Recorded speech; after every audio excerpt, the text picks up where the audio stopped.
Olá, eu sou Kyria Wolf e sejam bem-vindos a mais um Café Profano.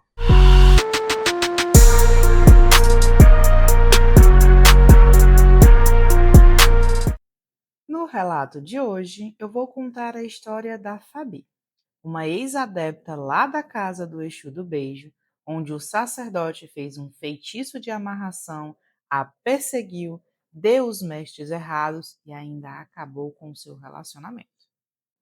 Bom, Fabi é uma mulher muito bonita, atraente, decidida, uma mulher que sabe o que quer e que também cultua sua espiritualidade há muito tempo.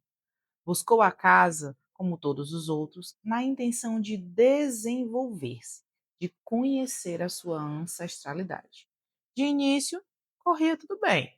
Ela recebeu os seus mestres, seguia com as giras, os cultos, até que começou a observar algumas atitudes estranhas do sacerdote, que a fizeram ter certeza de que os insights que ela recebeu no início eram certos. Desde que entrou, tinha a impressão de que ele queria fazer um harém, mas achava que isso seria algum pensamento aleatório da sua cabeça. Até que ela começou a presenciar e a ouvir certos comportamentos do sacerdote com os demais adeptos. Haviam situações, sim, em que ela sentia de que de fato era o espírito ali falando, mas em outros momentos não. Eram nesses momentos em que os atos aconteciam. Desde o primeiro momento que eu fui lá na casa dele, eu percebi que ele queria um harém, entendeu? Eu não sei por quê, mas eu percebi isso.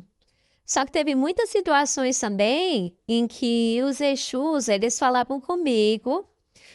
Teve momento que a entidade mesmo falava comigo e tinha momento que ele usava de mistificação para falar comigo, eu percebia. Perceberam como é sempre o mesmo padrão de investidas?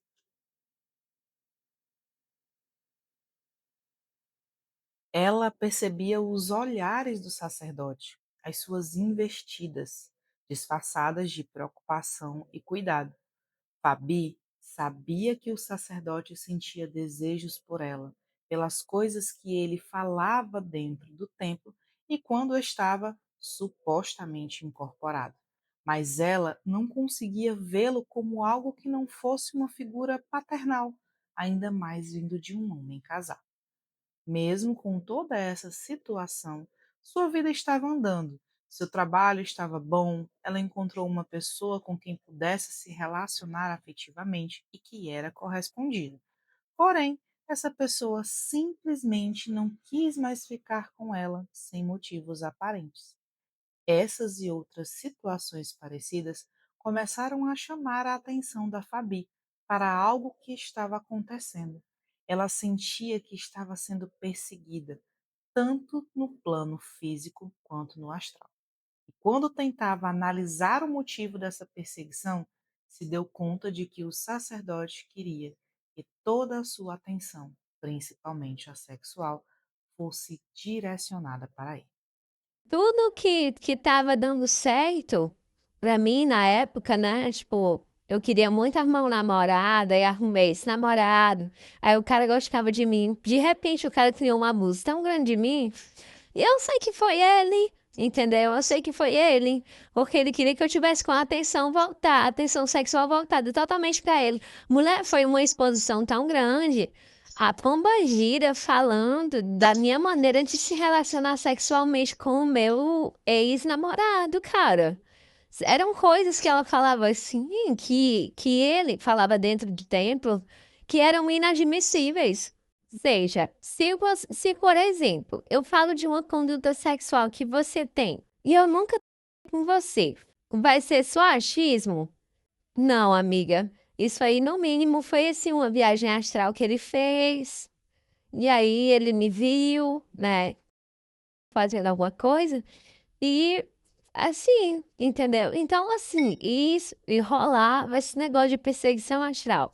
E para confirmar isso, certa vez ela estava em uma gira e a pomba-gira da casa começou a falar na frente de todos sobre coisas bem íntimas e que somente ela e o seu ex-namorado sabiam, como, por exemplo, a forma que os dois se envolviam sexualmente.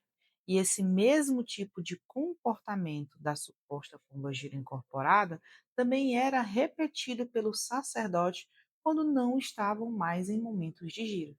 Porém, ela nunca havia mencionado nada do tipo com nenhum adepto e muito menos comentado com ele tais coisas tão pessoais. Então, não haveria como ele saber dessas situações, a não ser se utilizando de viagens astrais para observá-la de perto. Mas que assunto delicado, não? Imaginem a situação. Você se dispõe a participar de uma casa para se desenvolver, está tudo indo bem na sua vida, mas percebe que o sacerdote está praticamente obcecado por você, a ponto de te perseguir no astral, principalmente em momentos de relações íntimas com seu parceiro. Isso mesmo, ela deixando bem claro que via nele uma figura paternal. Até onde os poderes de um sacerdote podem ser utilizados na vida dos seus adeptos? Eu entendo que, como sacerdote, ele possa sim utilizá-los, principalmente em momentos de necessidade do adepto, mas invadir algo tão íntimo apenas para saciar as suas próprias necessidades também é considerado uma forma de. A Fabi acabou descobrindo que, além de perseguida no astral, foi vítima de um feitiço de amarração. Ele aproveitou que ela estava muito fragilizada em um momento de vulnerabilidade para tentar amarrá-la. Ela quase caiu nesse feitiço, pois começou a aceitar as investidas dele, até que ela se deu conta de que esse não era o tipo de sentimento e comportamento que ela sentia por ele, fazendo assim com que a amarração fosse quebrada. Além do mais, ainda descobriu que os seus mestres, Exu e Pombagira, outrora dados por ele, estavam errados, fazendo com que ela passasse por muitos conflitos espirituais e transtornos psicológicos. Depois de todas essas situações, a Fabi se desvinculou da casa, mas até os dias de hoje, o seu nome é lembrado pelo sacerdote para todos os novos adeptos que frequentam a sua casa. Mas a história que é contada não é bem essas que vocês estão ouvindo. A versão dele, ela é quem realizava as investidas, quem o amarrou, quem queria acabar com o seu casamento e quem queria fazer a magia sexual no astral.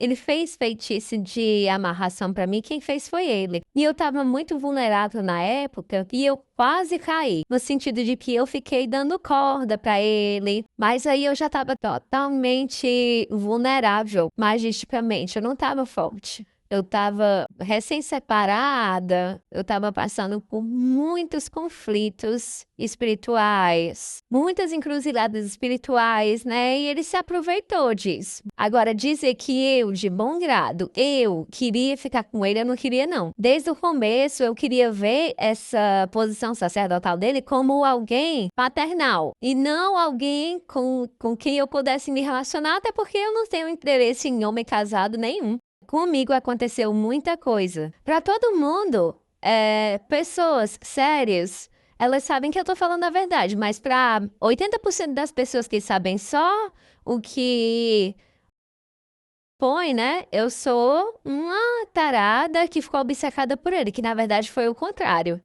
Mais um caso de amarração que trazemos aqui, né? É perceptível sempre a mesma conduta do sacerdote quando uma mulher livre recusa as suas investidas. Ele usa da amarração para tentar ter o que tanto deseja. E depois que não obtém sucesso, distorce a história para ocupar o lugar de vítima. Podemos ver claramente mais uma tática de. Outro ponto de atenção, no qual não podemos deixar de mencionar, é que os mestres foram dados de forma errada para Fabi. Eu, como uma pessoa que passei por esta mesma situação, sei o quanto isso pode influenciar negativamente a vida de uma pessoa, causando muitos transtornos e não só psicológicos. E se isso não for descoberto quanto antes, pode acabar destruindo a vida da pessoa por completo. Por isso que deve-se tomar muito cuidado com quem realiza esses oráculos, pois uma informação errada pode mudar todo o rumo de uma pessoa. Fabi, toda a nossa solidariedade. Sabemos que não é fácil. Mesmo nos dias de hoje, você ainda tem resquícios de todas essas situações que mencionamos. Então, te desejamos força e agradecemos por compartilhar o seu relato conosco. E saiba, você não está sozinho. E deixando aquele recadinho de sempre. Se você está gostando do nosso conteúdo, curte, comenta e compartilha. Em breve, todos os episódios do Café Profano estarão disponíveis em outras redes e postaremos aqui em breve. Então fiquem atentos. E esse foi o Café Profano de hoje.